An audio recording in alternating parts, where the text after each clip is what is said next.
আসসালামু আলাইকুম ওয়া রাহমাতুল্লাহি ওয়া বারাকাতুহু। ইজহারুল হকের নিয়মিত ভিডিওতে আপনাকে জানাচ্ছি স্বাগত।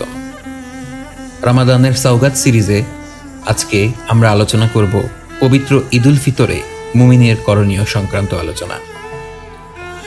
মুমিনের জন্য নিজ দেশের সরকার ও সংখ্যাগরিষ্ঠ জনগণের সাথে ঐক্যবদ্ধভাবে ঈদ করা রাসূলুল্লাহ সাল্লাল্লাহু আলাইহি ওয়াসাল্লামের নির্দেশ। অন্য দেশের খবর তো দূরের কথা, যদি কেউ নিজে চাঁদ দেখেন কিন্তু রাষ্ট্র তার সাক্ষ্য গ্রহণ না করে, তাহলে তিনিও একাকী সংখ্যাগরিষ্ঠ মানুষের বিপরীতে ঈদ করতে পারবেন না। সকল মাসের ন্যায় শাওয়াল মাসের নতুন চাঁদ দেখে চাঁদ দেখার মাসনুন দোয়া করতে হবে। রাসূলুল্লাহ সাল্লাল্লাহু আলাইহি ওয়াসাল্লাম হেলাল চাঁদ বা নতুন চাঁদ দেখলে নিম্নের দোয়াটি পাঠ করতেন: আল্লাহ সর্বশ্রেষ্ঠ, হে আল্লাহ, আপনি নতুন চাঁদের সূচনা করুন কল্যাণ, নিরাপত্তা ও ঈমানের সাথে, শান্তি ও ইসলামের সাথে, এবং আমাদের প্রভু যা ভালোবাসেন এবং যা পছন্দ করেন তা পালনের তৌফিক সহ। হে নতুন চাঁদ, আমাদের ও তোমার প্রভু আল্লাহ। এরপর থেকে তাকবীর বলতে হয়। ঈদুল আজহার সময় মাঠের প্রসিদ্ধ তাকবীর প্রত্যেকে নিজের মতো মনে মনে বা মৃদু স্বরে তাকবীর বলতে হবে।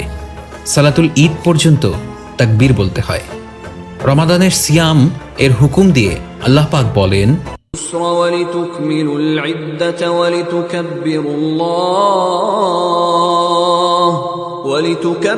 اللَّهَ عَلَى مَا هَدَاكُمْ وَلَعَلَّكُمْ تَشْكُرُونَ। যার অর্থ, যেন তোমরা রমাদানের সিয়ামের সংখ্যা পূরণ করো এবং আল্লাহর তাকবীর ঘোষণা করো, কারণ তিনি তোমাদেরকে সঠিক পথে পরিচালিত করেছেন, এবং যেন তোমরা কৃতজ্ঞতা প্রকাশ করো। ঈদুল ফিতরের অন্যতম ইবাদত যাকাতুল ফিতর বা ফিতরা আদায় করা। যদি ইতিপূর্বে ফিতরা আদায় করা না হয়, তবে অবশ্যই ঈদুল ফিতরের দিন সকালে সালাতুল ঈদের আগেই তা আদায় করতে হবে। ঈদের দিন সকালে গোসল করা, নতুন বা সুন্দর পোশাক পরা ও সুগন্ধি ব্যবহার করা সুন্নত নির্দেশিত আদব। ঈদুল ফিতরের দিনে সালাতুল ঈদে গমনের পূর্বে কিছু খাদ্য গ্রহণ করা সুন্নাহ। বুখারী সংবলিত হাদিসে আনাস ইবনু মালিক রাদিয়াল্লাহু তাআলা আনহু বলেন, রাসূলুল্লাহ সাল্লাল্লাহু আলাইহি ওয়াসাল্লাম কয়েকটি খেজুর না খেয়ে ঈদুল ফিতরের জন্য বের হতেন না, আর তিনি বেজোড় সংখ্যায় খেজুর খেতেন। অন্য হাদিসে বুরাইদা রাদিয়াল্লাহু তাআলা আনহু বলেন, রাসূলুল্লাহ সাল্লাল্লাহু আলাইহি ওয়াসাল্লাম ঈদুল ফিতরের দিনে খাদ্য গ্রহণ না করে বের হতেন না, আর তিনি ঈদুল আজহার দিনে ফিরে আসার আগে কিছুই খেতেন না।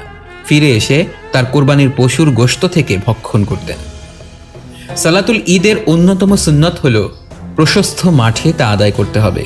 রাসূলুল্লাহ সাল্লাল্লাহু আলাইহি ওয়াসাল্লাম সর্বদা মাঠে যেয়ে সালাতুল ঈদ আদায় করতেন। মসজিদে নববীতে সালাত আদায় করার ফজিলত অনেক বেশি, কিন্তু তা সত্ত্বেও তিনি কখনো মসজিদে নববীতে সালাতুল ঈদ আদায় করতেন না। শুধু একবার বৃষ্টির কারণে তিনি মসজিদে নববীতে সালাতুল ঈদ আদায় করেন। মদিনায় আরও অনেক মসজিদ ছিল যেগুলোতে জুমার সালাত আদায় করা হতো, কিন্তু তিনি সেগুলোতে ঈদের সালাত আদায় করার অনুমতি দেননি।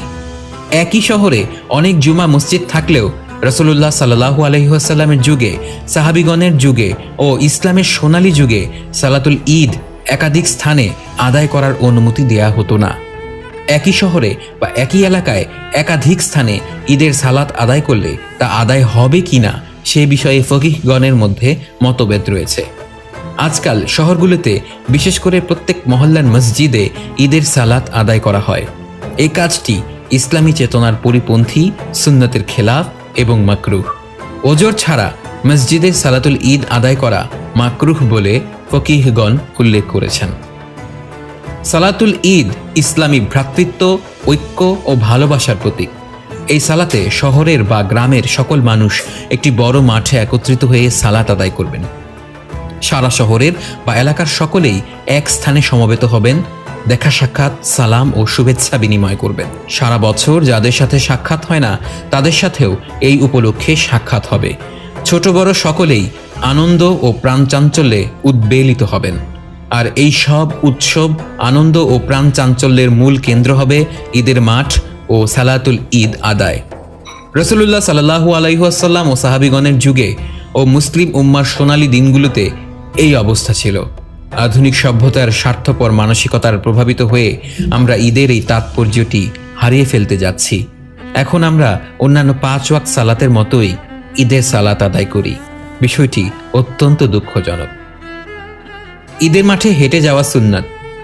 এছাড়া এক রাস্তা দিয়ে যাওয়া ও অন্য রাস্তা দিয়ে ফিরে আসা সুন্নাত, কারণ এতে সকলের সাথে দেখা হয়, সাম্য ও ভালোবাসা প্রকাশ পায়। সূর্য পুরোপুরি উদিত হওয়ার প্রায় আধ ঘন্টা পর থেকে দুপুরের আগ পর্যন্ত ঈদুল ফিতরের সালাত আদায় করা যায়।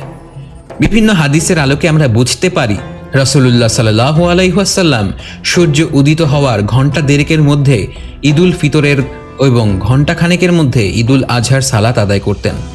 সালাতুল ঈদ আদায়ে রাসূলুল্লাহ সাল্লাল্লাহু আলাইহি ওয়াসাল্লামের সুন্নত ছিল ঈদের মাঠে পৌঁছে প্রথমে ঈদের সালাত আদায় করা।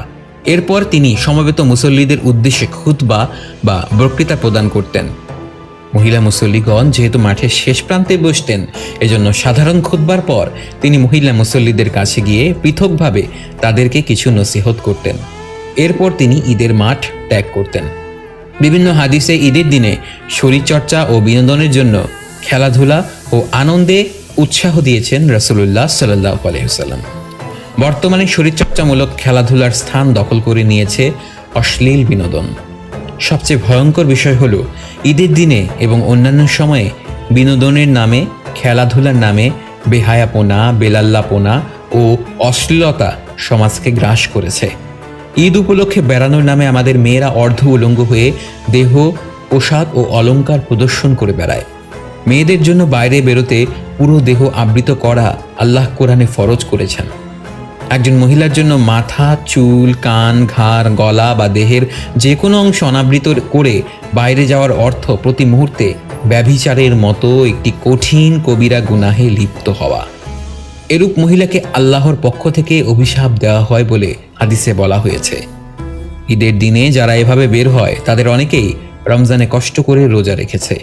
এদের অধিকাংশের পিতামাতা রোজাদার মুসলমান।